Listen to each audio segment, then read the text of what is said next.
Well, the winter driving season is officially upon us. And with the supply chain issues that we've all heard about, you may notice quite a few more semi-trucks on the road delivering those products.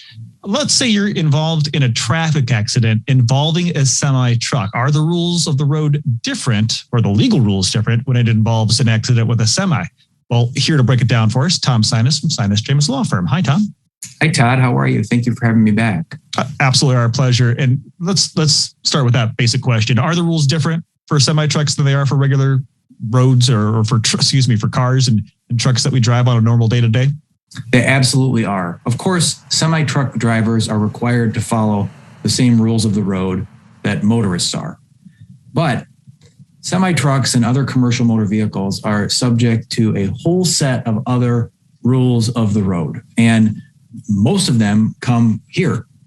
This is the Federal Motor Carrier Safety Administration, puts out federal rules and regulations governing everything, nearly everything about how commercial motor vehicles are operated.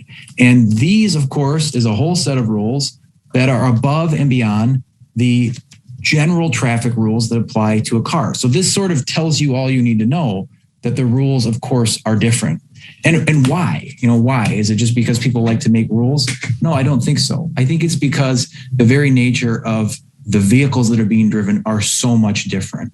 Just think about certain maneuvers that a semi-truck may make compared to a car. I mean, if you were driving a car and you were going to make a U-turn, now you may have been told in driver's training it's maybe should be avoided, but there are some places where it's perfectly permissible. Making a U-turn in a semi-truck is one of the most dangerous things a semi-truck driver can do.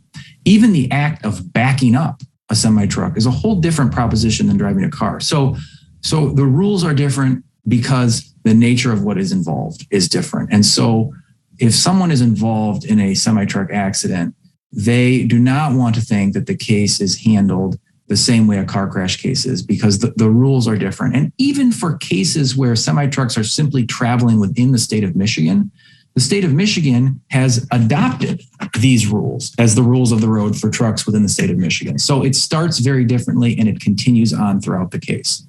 What about the parties involved in a crash? Is it different for them when they enter the legal realm?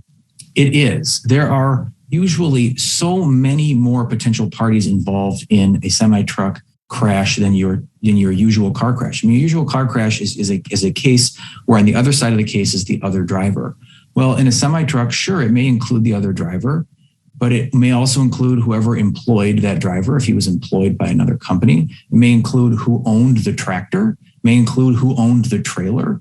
It may include individuals and entities that arranged or brokered the load. You have a whole set of other potential parties and players involved in the transportation cycle. And so therefore, you have a whole different set of potential parties involved in a potential lawsuit involving a semi-truck. And with that means that you have a whole different group of insurance entities involved, different insurance companies that insure semi-trucks and other commercial motor vehicle entities involved in the transportation cycle, and different types of insurance, different amounts of insurance, layering of insurance, what is sometimes called towers of insurance. So all of that is to say that just like the rules are different, the people involved are different. We live in a no-fault state with Michigan's no-fault insurance. How does that fit into this picture? That is really important, because while everything I said is true, there is one thing that people have to remember if they are a motorist involved in a semi-truck accident, and that is they are entitled to the same no-fault benefits that they would be entitled to receive if they were involved in an accident with another car.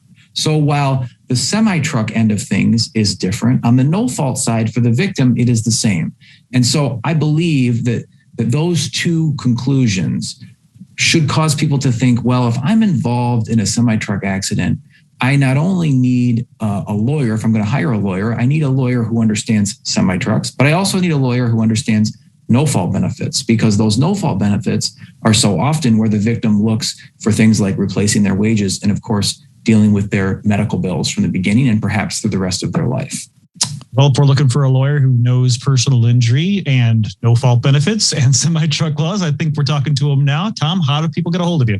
They can find us online at www.sinusdramus.com. They can shoot us an email at info@sinusdramus.com or give us a call in West Michigan at 616-301-3333.